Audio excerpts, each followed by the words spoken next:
아침 성경 일독 캠페인 이 정도는 알고 가자. 오늘은 이사야 34장부터 38장까지. 네, 그렇죠. 예, 34에서 38장까지. 네. 오늘 읽으실 부분은요, 크게 두 부분으로 나눠서 생각하시면 됩니다. 34장하고 35장이 하나로 묶여 있다고 보면 되고요. 저희가 이제 어제 33장까지 읽었는데, 네. 33장까지가 예루살렘에 대한 예언들, 특히 이제 33장에서 회복의 예언이 있죠. 다시는 시온의 말뚝이 뽑히지 않을 것이다.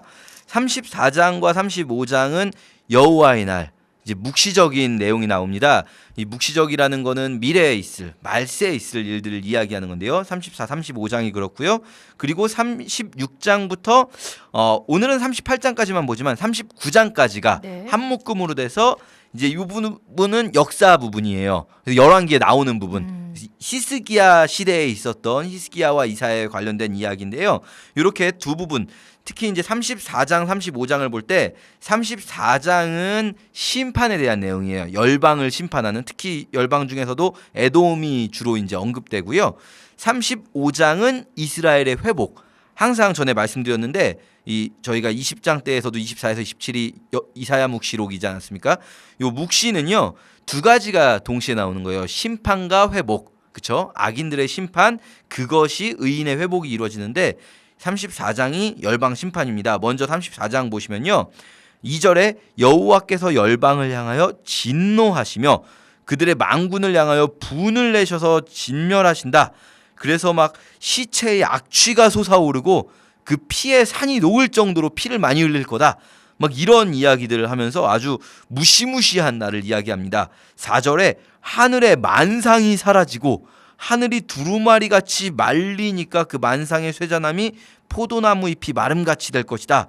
막 하면서 여호와의 칼이 하늘에서부터 내려와서 열방을 심판하시는데 특별히 에돔을 막 심판하시는 이야기들, 요게 이제 34장에 나와요. 뭐 저희가 워낙 심판의 이야기들을 많이 읽었는데 요 부분에서 약간 눈여겨볼 만한 부분이 있는데요. 이게 16절이거든요. 34장 16절. 이 얘기를 못 들어보신 분들은 괜찮은데 이상하게 들었을 수 있거든요. 뭐냐면 너희는 여호와의 책에서 찾아 읽어보라. 이것들 가운데서 빠진 것이 하나도 없고 제 짝이 없는 것이 없으리니 이는 여호와의 입이 이를 명령하셨고 그의 영이 이것들을 모으셨음이라. 요 구절만 딱 떼어서 읽어보면 네. 요게 여호와의 책에서 읽어봐라. 이것들이 뭔지 모르지만 이것들 가운데서 빠진 게 하나도 없고 짝이 없는 게 없다. 네. 여호와의 책에. 그러니까 예. 요거를 어떻게 해석하냐면요, 요 구절 하나만 딱 빼서 성경은 네. 짝이 없는 구절이 없다. 그래서 모든 성경의 구절은, 특히 구약의 구절과 신약의 구절은 반드시 네. 짝을 맞출 수 있어야 한다. 이단들이 이렇게 얘기하죠. 그렇죠. 네. 이단들이 이렇게 주장해요. 네. 특히 이제 저희가 잘 아는, 이름을 언급해도 될지 모르겠는데 뭐 신 뭐 있지 네. 않습니까? 신천지. 그렇죠. 네. 예. 그런 곳에서 이렇게 가르쳐요. 네. 요 구절을 근거로 해서, 그러면서 뭐 구약에 있는 구절을 신약에 있는 구절과 억지로 매치를 막 시키는 거예요. 이 사실은 당연히 구약에 있는 구절들이 신약에 있는 구절과 매치가 됩니다. 구약은 신약을 통해서 성취되거든요. 그런데 그 말이요, 모든 구약의 구절이 1대1로 전부 신약에 매치가 된다는 의미는 아니에요. 네. 그럴 수도 없죠, 사실. 구약은 엄청 구절이 많으니까요. 그런데 억지로 연결시키면서 자기들이 하고 싶은 주장을 한단 말이죠. 그러면 야, 너희들 이거 잘못 연결시킨 거야. 야, 어떻게 그게 그거랑 매치가 되냐라고 말을 하면은 그 사람들은 그러면 이건 짝이 뭔데? 짝이 없으면 안 되잖아. 성경에 이렇게 나와 있네요. 성경에 진짜. 이렇게 나와 있으니까라고 네. 말하지만 사실 이 구절은요, 그렇게 하나님의 말씀에 구약과 신약이 짝이 있다는 말이 아니라 네. 여기서 9절부터 읽어보시면요, 에돔을 멸망시키실 거예요. 그리고 그 에돔의 도시들에 부엉이와 까마귀와 당아새와 고슴도치가 막 와서 살 거예요. 그리고 이걸 다 기록하라는 거예요, 책에. 이사야 보고. 네. 이 동물들의 종류도 기록하래요. 그래서 그 궁궐에는 가시나무가 있고요, 엉겅퀴, 승냥이의 굴, 타조, 들짐승들이, 이리, 수렴소, 올빼미가 살고 부엉이가 깃들이고 솔개들도 와서 솔개들도 각각 제 짝과 함께 거기 모이리라가 15절이에요. 네. 그러니까 여기서 말하는 짝은요, 신약과 구약의 말씀의 짝을 얘기하는 게 아니고요. 얘네들 짝은. 얘네들이 다 짝이 있다는 거예요. 에돔이 황폐화되고 황무지가 되어서 짐승들이 종류별로 올 건데 얼마나 에돔이 정확하게 이 말씀이 이루어질 거냐면 네가 기록해놔라 이거예요. 네. 지금 여기서 말하는 동물들 종류 기록해놔라. 이 정확하게. 동물들이 하나도 빠짐없이 여호와의 책에서 빠진 것이 하나도 없이 전부 짝이 있게 그 암수짝을 얘기하는 거예요. 암수짝이 있게 와서 얘네들이 살고 있을 거다. 네. 암수짝이 있다는 말은 왜 필요하냐면요. 이게 만약에 짝이 없이 혼자 와 있으면 얘는 여기가 집이 아니라 어쩌다 오네가 되는 거예요. 그런데 이제 암수가 한 쌍이 와서 가족이 있어야지 여기가 집이 되는 거거든요. 네. 그러니까 이 에돔이 정말 완전히 파괴돼서 짐승들의 삼터가 된다. 짐승들이 사는 곳이 된다라는 의미로 반드시 그렇게 될 거다는 의미가 34장 16절이거든요. 네. 이거를 이상하게 요거 한 구절만 딱 빼가지고 그 짝이 아니라는 거. 그렇죠. 그런데 네. 진짜 이거 한 구절만 딱 빼면 그렇게 보이기도 하거든요. 그래서 요거를 그렇게 한 구절만 똑 떼서 보지 않아야 한다는 거. 네. 그리고 그런 말에 현혹되시면 안 돼요. 안 돼요. 예, 현혹되실 네. 이유가 없습니다. 성경 앞뒤를 잘 살펴봐야 돼요. 그럼요. 네. 그래서 물론 신약과 구약이 연결되고 구약은 신약에서 성취되는 건 맞지만 그렇게 억지로 막 연결시키려고 하진 않아도 괜찮습니다. 네. 자, 그렇게 이제 34장에서 에돔을 비롯한 열방이 심판받는다 이야기했고요. 35장에서는 그게 그대로 이스라엘에게는 에돔이 황무지가 되고 에돔이 막 짐승들이 막 사는 곳이 되는 게 이스라엘의 회복이 돼요. 이스라엘에게 말씀하십니다. 3절에 너희는 약한 손을 강하게 하며 떨리는 무릎을 굳게 하며 겁내는 자들에게 이르기를 굳세어라 두려워하지 말아라 한다. 자, 이걸 보면요. 지금 이제 이스라엘의 상황이 아마 이 35장의 배경이 되는 것은 아마도 이제 막 이스라엘이 멸망 직전이거나 아니면 멸망 직후거나 이런 상황일 거예요. 멸망 직전에 가깝겠죠. 멸망 직전에 막 포위되어 있고 이런 상황에서 굳세어라 두려워하지 말아라 보라 너희 하나님이 오사 보복하시며 갚아주실 것이라 하나님이 오사 너희를 구하시리라 하라. 이렇게 이스라엘에게 회복을 말씀하시는 게 35장이에요. 물론 이게 정확히 시기적으로 언제인지 파악하기는 어렵지만 이스라엘에게는 열방의 심판이야말로 이스라엘의 회복이 될 수 있다. 그러면서 6절부터 보시면 저희가 잘 아는 노래 가사와 비스무리한 게 나옵니다. 저는 자가 사슴같이 뛸 것이며 말 못하는 자가 혀가 노래하는데요. 어떻게 노래하냐면 광야에서 물이 솟겠고 사막에서 시내가 흐를 것이라. 뜨거운 사막이 변하여 못이 될 것이며 승냥이에 눕던 곳에 풀과 갈대와 부들이 날 것이며 요거 혹시 아시나요? 사막에 샘이 넘쳐 흐르리라. 그렇죠. 네. 이게요. 어떻게 보면 구약 백성들이 이 아시리아의 공격으로부터 시작되는 고난의 시기가 이제 쭉 이어집니다. 아시리아가 공격하죠. 뭐 좀 나아질 뻔했는데 바벨론이 공격하죠. 그렇게 포위돼 가지고 포로로 끌려가죠. 나라는 망하죠. 이 모든 시간의 직전에 이사야서가 있는 거거든요. 그 이사야서에서 말씀하시는 비전이 있어요. 그 멋진 세상, 하나님의 세상의 비전이 있어요. 사막에는 샘이 넘쳐 흐르게 될 것이고요. 정말 사자들과 어린 양이 같이 뛰놀 것이고요. 그런 어떤 환상, 그 비전이 이스라엘 백성들이 그 고난의 시기를 버틸 수 있게 해준 힘이 됩니다. 온 세상이 구원될 것. 특히 이 땅이 변한다는 것들이 나오거든요. 사막이 변하고 메마른 땅이 변한다는 것. 이 땅이 변한다는 것은요. 사실 창세기에서부터 시작되는 거예요. 창세기에서 아담이 범죄했을 때요. 아담은 저주를 받았다는 표현이 없어요. 누가 저주받냐면 아담 때문에 땅이 저주받아요. 땅이. 그리고 신약에 넘어와서도요. 만물이 인간이 예수를 믿음으로 인해서 만물이 구원을 사모한다 그러거든요. 이 땅이 회복되는 그 환상을 보여주시는 거죠. 자, 그렇게 35장 있고요. 36에서 39장까지는 우리가 사실은 이미 여러 번 본 부분입니다. 열왕기하 18장에서 20장까지 내용이거든요. 뭐 네. 세밀한 부분이 약간 다르지만 큰 그림은 같아요.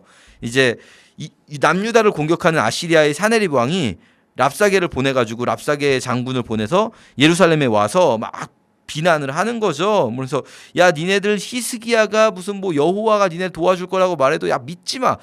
야 말도 안 되는 소리 하지 마. 막 이러면서 근데 뭐라고 하냐면 7절에 보시면 히스기야가 여호와가 도울 거라는 말을 믿지 말라는 이유가 히스기야가 어떤 놈이냐면 히스기야가 야 여호와의 산당과 제단을 없애버렸잖아. 여기 예루살렘 빼고 다 없애버렸잖아. 그런데 여호와가 히스기야 말을 도와주겠어? 이렇게 말해요. 랍사게는. 이게 무슨 말이냐면요. 히스기야가 산당을 없앴어요. 왜냐하면 하나님께서 산당에서 제사하지 말라고 하셨거든요.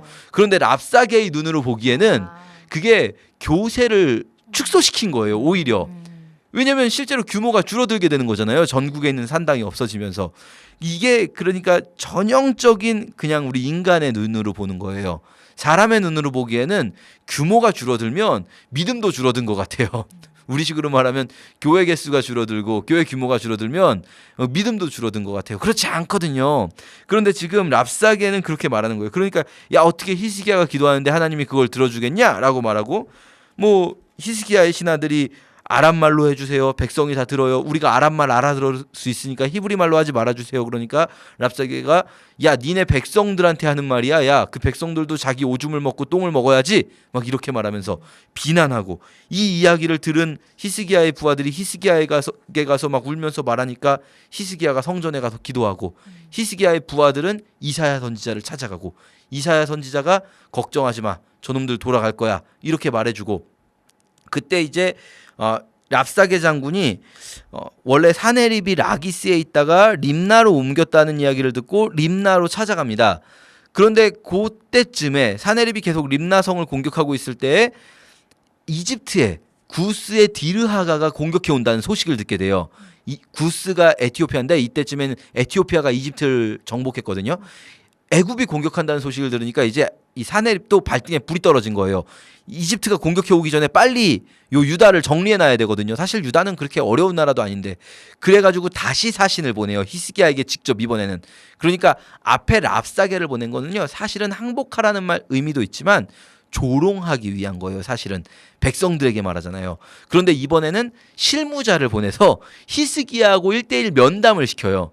그래서 뭐라고 하냐면 이번에는 막 그렇게 조롱하지 않고요. 그냥 아주 좋게 말해요. 좋게 말한다고 해도 그렇게 좋게 들리진 않는데 야 니네 여호와가 도와줄 것 같지? 그렇지 않아. 야 여태까지 봐봐. 어느 신이 우리를 이겼냐? 여호와는 어차피 못 도와줘. 그러니까 빨리 항복해. 좋게 가자. 이렇게 이야기하면 항복할 줄 알았어요. 빨리 정리하려고 했어요. 근데 이 말이 오히려 히스기야를 더 불붙게 했어요. 그냥 여호와가 아무것도 아니라니 세상에. 그래서 히스기야가 이거를 가지고 다시 성전에 가서 기도하는 거죠. 네. 그러니까 이사야가 사람을 보내서 히스기야에게 네가 기도하는 거를 여호와께서 들으셨다. 쟤네들 다 돌아갈 거다. 그래서 사네립의 그 군에요. 진짜로 하루아침에 막 그 병사들이 죽어버리는 일이 벌어지고 왜 죽었는지는 안 나와요. 그냥 여호와의 사자가 쳤다 이렇게 나오는데 역사 속에서는 이때 역병이 돌았다로 해석됩니다. 그래서 사네립의 군대가 돌아가서 정말로 이사야의 예언처럼 사네립은 죽어요.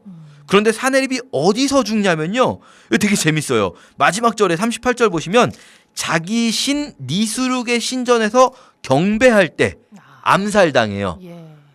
정말 자기가 여호와를 무시했잖아요. 사실은 진짜로 가짜 신은 누구였냐면요. 자기들의 신 니스룩은 가짜 신이었어요. 그래서 아수르에 있는 니스룩 신전에서 경배할 때 암살을 당하게 되고요.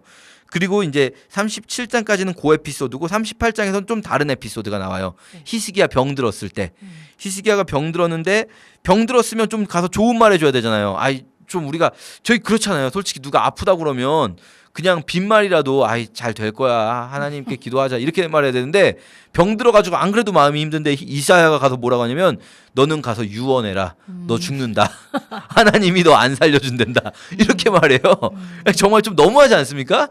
그런데 히스기야가 그 말을 듣고 기도하는 거죠. 간절히. 하나님 살려주셔야 돼요. 이게 왜 이렇게 히스기야가 간절한가 생각을 해보면 사실은 아니 사람 어차피 언제 한번 죽는 건데 뭐 죽을 수도 있지 않나 싶은데요. 히스기야 입장에서 생각해 보면요. 지금 요때가요. 히스기야가 요때 15년을 생명 연장을 받거든요.